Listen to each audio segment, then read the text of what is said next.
It is a complexity in the understanding of the business processes who is executing this, business users. If the business users are able to understand it clearly, how it can be used, if they are getting properly trained, then there is no complexity. Complexity, when we say complex, anything is complex if you don't know how to operate it. When SAP has developed it, they already know how to operate it. But the users who are using this system, if they are not trained properly to use that system, they will always complain that it is complex.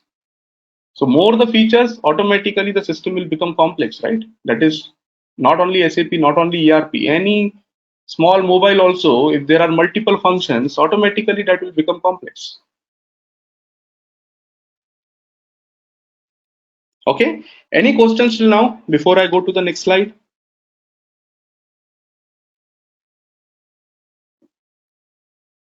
Nagesh has also asked the question. Nagesh, I will park this question as of now because we have still not discussed anything on HANA till now. We will talk about it. Okay. Any other question anyone got? I'll put an additional thing on this SAP costing and expensive and difficult in use. Like I have used many ERPs earlier also, what do you call legacy ones other than SAP. Other than SAP, we normally call it as legacy if you have implemented SAP at your organization. Though the screens looks very complicated or whatever, we feel it lot of information it gives in one single screen or one place. It's very easy for the business as such. As an person like looking into certain aspects, it will be easy at one point. You will get everything, the flows or anything. This is what one of the easiness, though it may be costlier and difficult for operating initially, but over a period of time, if you look, it is really good one, and that's what I feel in person. Right. No, even when we are talking about SAP S4 HANA, so maybe yeah, ECC was complicated. We all understand. Basically, the reason was the GUI, the old screens that we are using from years. But now, if you have a look at SAP S4 HANA, you will find out that the screens are all Fiori based, which means browser based. It is like even you can generate your analytics from the Fiori itself. Okay, so I think these are big terminologies because there are some guys who are completely beginners. So as of now, I don't want to unnecessarily create the complexities for them. But yes, just after this 4 sessions, you will get a clear idea of how what exactly SAP S4 HANA can offer and how this complexity that we had initially or previously, how it has been converted to the simplicity.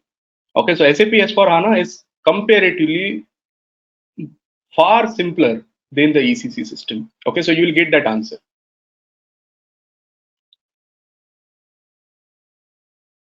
Okay, any questions before I go to the next one now? Okay, if not, let's talk about the next scenario. So as I told you, I want to give the brief of these three products, R3, ERP, and SAP S4HANA. So what exactly is the difference? How SAP is coming up with different products, and what exactly was the benefit of using R3 compared to R2? Then why SAP came up with SAP ECC, which problems of R3 were solved? And finally, how SAP S4HANA will solve the problems which came up with SAP ECC. Right, so comparing R3, ECC, and S4. First of all, what exactly is R3? This is again a common question which is asked in the interviews. What do you mean by R3? It is called as three-tier architecture. R3 stands for three-tier architecture. Now, what do you mean by three-tier architecture? Let me ask you the simple question. Whenever you want to book a railway ticket or you want to book a movie ticket, what do you do? How do you book the movie or railway ticket nowadays? Online. Online, either you using computer or using laptop or using your mobile device, right? Yes. So this mobile device, this laptop, this computer is called as presentation layer. Whatever PC, laptop, or mobile that you are using, that is your presentation layer. Okay, once you start interacting, let's say you open the application on your mobile. Now, is this application available in your mobile, or it is like I'm talking about the server? So, for example, you are trying to book the railway ticket. You open that particular app on your mobile. Now, it will ask you various different selections like from which station to which station, which date, which class, all these things are asked to you. So, this application, is it something which is developed on your mobile, or it is a common application which is being used by all the other mobile devices and many other computers also? It is not one-to-one developed application, right? The application is not only developed for you. Your presentation server is only for you. The computer, laptop, or the mobile that you are using, it is user specific. But the application is being shared by multiple different users, right? You can also download the same app. I can also download the same app. So second layer is called as application layer, right? In the application, what exactly is the application? So it will ask you which date, which station, which class. This is the application. Once you enter all these details and once you book the ticket, once you have completed booking the ticket, what will happen? Your information, your ticket number, PNR number, everything will be stored in a database, right? So there is a third layer called as database. Okay, so when we say three-tier architecture means we have three layers. A presentation layer using which you do the transaction, either your computer, your laptop, or your mobile device. Application, which asks you the information. And finally, the database layer where exactly the data will get stored. In terms of SAP, let's try to understand in terms of SAP now. So presentation layer, if you are doing any transaction in SAP, you do the SAP logon pad, enter your user ID and password, and let's say you want to create a purchase order. So you will go to transaction ME21N or whatever transaction it is. You will go to that transaction. You will enter the details. This is my vendor. I want this material, this much quantity, this much price. These are my payment terms. Everything you will enter in the application. Okay, application will ask you what information you want to enter. And as soon as you click on save, purchase order will be created and that will get stored in the database. So before R3, what was happening is, you must have heard previously there were big computers, room size computers. So there were not three different layers. There was a single computer. Presentation is also same, application is also same, and database is also same. Right? But starting from R3, it is possible that your database can be stored at one single place. For example, if I'm working in a European company, let's say I'm working in Indian store of a European company. I have a small grocery store. Okay, let's take example of Walmart. Now Walmart is in India also.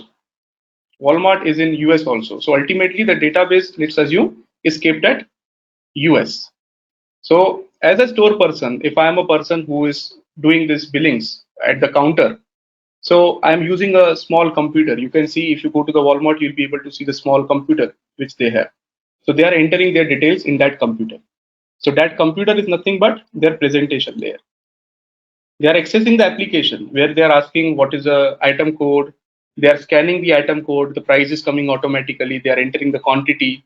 So that is the application. And as soon as they save, that data will get stored in the database, which is kept at US. So this architecture where your database, application, and presentation can be different computers, this was only introduced with R3. Before that, it was a single computer. You go there, whatever transactions you want to do there, it will be stored in that PC itself. There is no network connectivity, nothing. Okay, so that is, you need to understand R3 layer means you have three different layers: presentation, application, and database. Clear with this? Whenever you see this R3, just remember R3 stands for Three-tier architecture.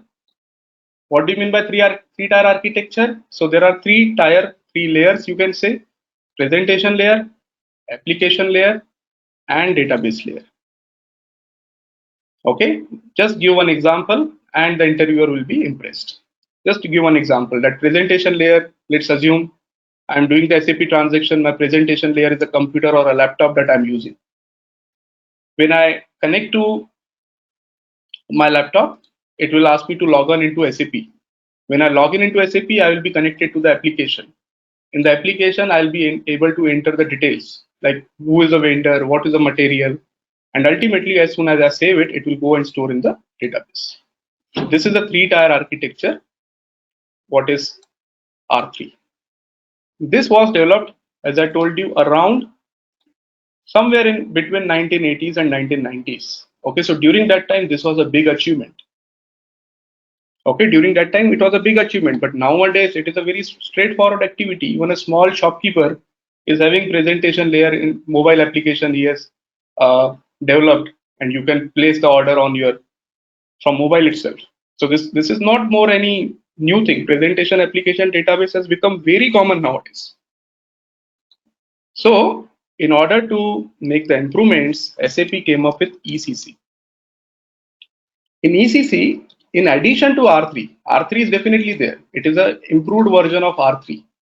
In ECC, apart from this three-tier architecture, there are a lot of new functionalities added. Okay, so what are those new functionalities? Some new modules were added.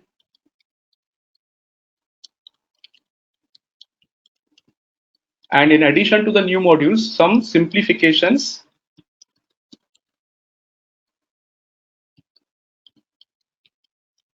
from accounting point of view.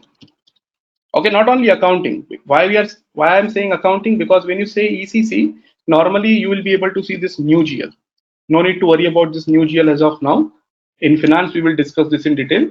But the one of the biggest benefit when SAP ECC came into the picture, it contains new GL accounting, using which your financial reports can be generated faster. Right? See, ultimately, any product, when R3 came, or when ECC came, or when SAP S4HANA came, ultimately, who is the decision maker? Who will decide whether I should upgrade my project or not? See, in a department, in a company, obviously there is a purchase department, there is a sales department, there is a production department. But ultimately, if there is no money,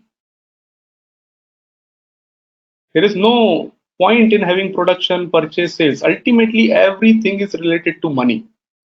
And money comes where? In the finance department. So CFOs, chief financial officers, are normally the person who takes the decision whether to upgrade the product or not. And if you want to impress the CFOs, so there can be various different reasons. Your purchase will become faster, your sales will become faster. But ultimately, what is CFO's responsibility?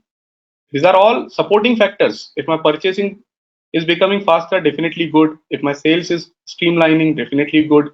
But ultimately, as a CFO, what is my KRA? What is my KRA?